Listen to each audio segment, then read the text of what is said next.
Every day as a licensed counselor, I work with men.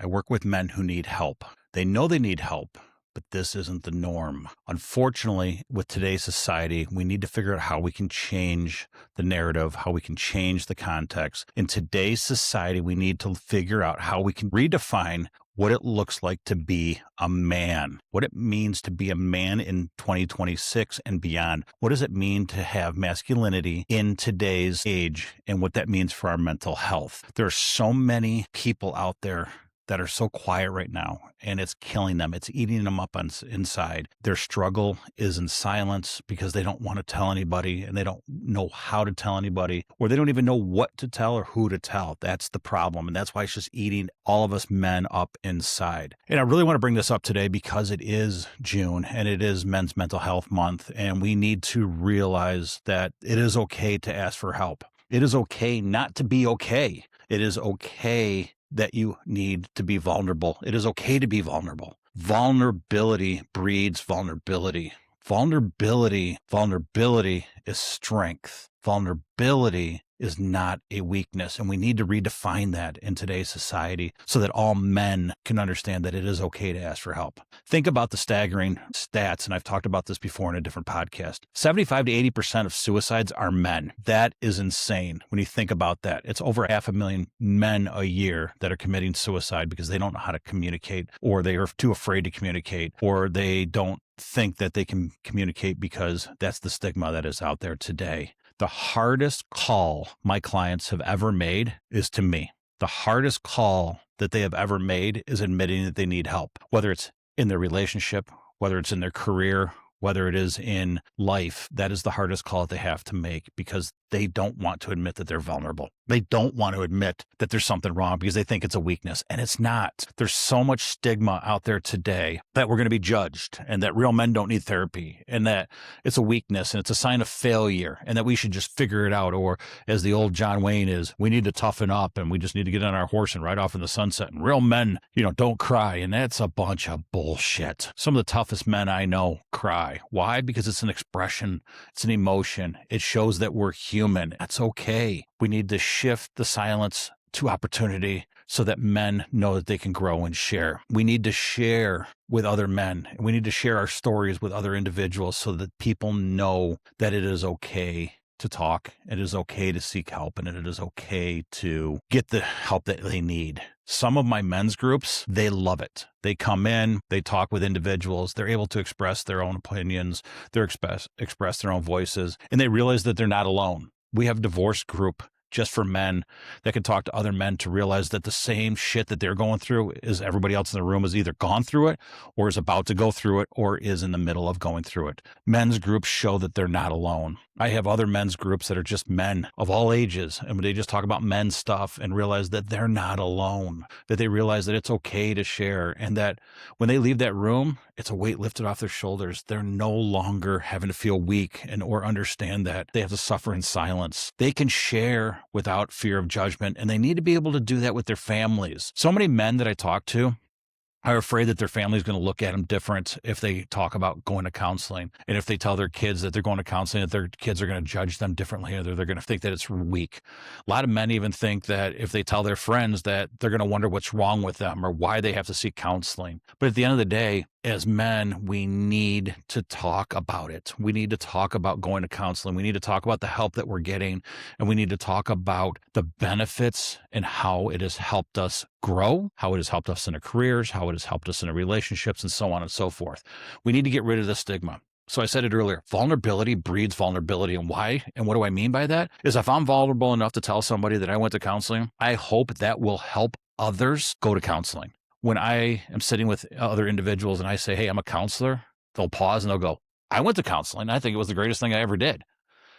I'm like, great. Did you tell your buddies that? They're like, no, I can never tell my buddies that. Well, why not? You just told me and I'm a complete stranger. But you're a therapist and you understand. Yeah, I do understand. But what I need you to understand is I need you to share with your best friend. I just talked to a client the other day and he wanted to ask my opinion on a very close friend of his who was having struggles with his child. And that friend wanted to know how he could communicate with his friend and let his friend know that it's okay. It's okay that there's a problem within the family and that he was there to support him. And he was also asking me why he thinks that his friend won't talk to him after 25 years of what's going on in his marriage and with his kids. And I said, because he's embarrassed. He's embarrassed that there's something going on and that he's not picture perfect and that he's not living up to the Joneses stigma and he's not able to reach that level that he thinks that you're at. And because you're setting an expectation because you're not even going to counseling or talking about counseling. And my friend just looked at me and goes, shit, you're right. He goes, I never tell him that it's okay to be vulnerable. And I never told him that I went to counseling and that my wife and I went to counseling and it saved our marriage. We've never told anybody about that. I'm like, why not? And they're like, well, we just didn't want people to know. I said, why not? I said, you tell me who your cardiologist is. You can tell me who your physician is, but you can't tell me the name of your counselor. Come on, what's wrong with that? And that's the stigma that we're dealing with today as men in society on a global level. It's not just here in the United States. It's in Europe. It's in Russia. It's in China. All men are supposed to be strong. But what does that look like? What does strong mean? What is strong really defined as an individual in 2026 and beyond? I know a lot of men that cry, period. I know a lot of men that are amazing leaders, but it doesn't mean that they're big and muscular and strong. If this was ancient Greece and Romans, yeah, I probably wouldn't follow them because they're not a leader that would probably get his ass kicked. But it doesn't mean that he's not a good leader today. And that's what I mean. We're defining what a man is supposed to be by ancient and archaic levels, by ancient and archaic definitions. Because what a man was in the 16 to 1700s isn't what a man is today. Does a man still want to be a provider? Yes, he does. Does he figure out a way to do that? Yes, he does. Are men want to be fixers? Yes, they do. They want to fix all the problems they can. They want to fix the problems with their women. They want to fix the problems with their partners. They want to fix the problem with their children. They want to fix the problem with their parents. But when the problem comes to them, they don't know what to do. So what do? They struggle in silence. And they really need to get it out. We only grow as individuals when we talk about our problems. We only grow when we work on those problems. And how are we supposed to fix the anxiety or the depression that we have if we don't even tell somebody we have it? Or if we don't even go to therapy and talk to somebody and let them know that we are struggling and that we need help? I got into therapy because men need a voice. I got into therapy because we needed a space for men that looks like men and feels like men and gives men the opportunity to be men in a vulnerable space. And it's okay to share. And when we do share, we feel better. And that's part of the reason that, the counseling that we do here is based around men and it is solution focused. And why do we use that? Because men are naturally solution and goal oriented. So why not give them the modality that fits? I mean, it just makes sense, doesn't it? So when you know that something's not quite right, why aren't we fixing it? When we know something's not quite right with the house, we fix the siding. Or if something's not quite right with the car, we put new tires on it. When something's not quite right with our body physically, we go see the doctor. But when something's not quite right with our minds, why are we not raising our hands? Why are we not asking for the help that we really need and actually that we deserve?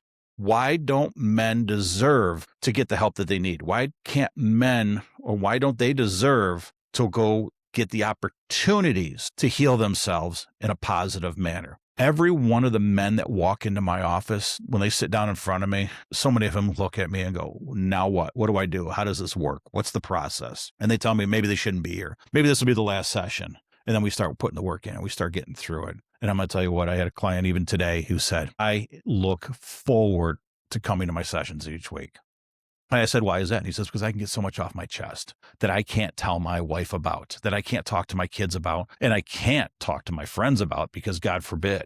And I said, why can't you talk to your friends? And he says, I don't think they're going to understand. And I said, how do you know until you ask? Now, if you ask and you get a different reaction, fuck them. Then you go back to drinking beer in the garage and talking about sports and cars and everything else. But what if you have that conversation with that guy and he's struggling a hell of a lot more than you are, and you tell him your side, and all of a sudden he opens up and he realizes that he now has a safe space to talk to you. Imagine that. And that's what I mean by we need to share our stories. We need to be vulnerable with our friends so that they can share and be vulnerable with us, because vulnerability breeds vulnerability. We need to be there to support each other. And you know what?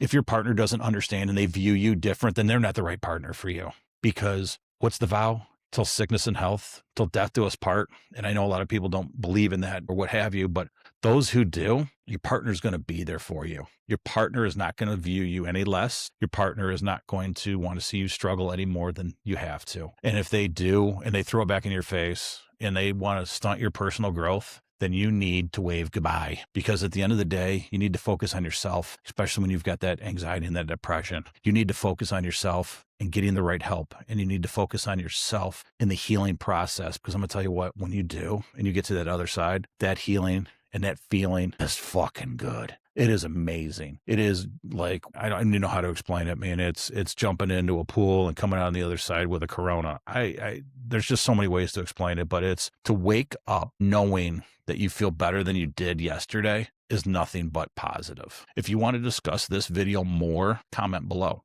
If you have a friend that you think needs to hear this, send this video to him. If you like this content, hit the like button below and let me know. I want to create more content that is engaging with men and other high achieving individuals. But guys, we go to work every day and we solve problems. We come home, we potentially solve problems. But when we sit in the silence of our own minds, what are we doing to fix those problems? I'm Kourtakis, and I am a licensed therapist. I work with high achieving individuals. I work with men, especially men that are willing to put the work in. Because if you're willing to put the work in, you're going to feel better. You're going to feel better about yourself. You're going to feel better about your situations. And like I said at the beginning of this video, I work with men who need help, but they know they need help. They asked for the help, but this isn't the norm. We need to get that 85% number down to 0 for men's suicide rate.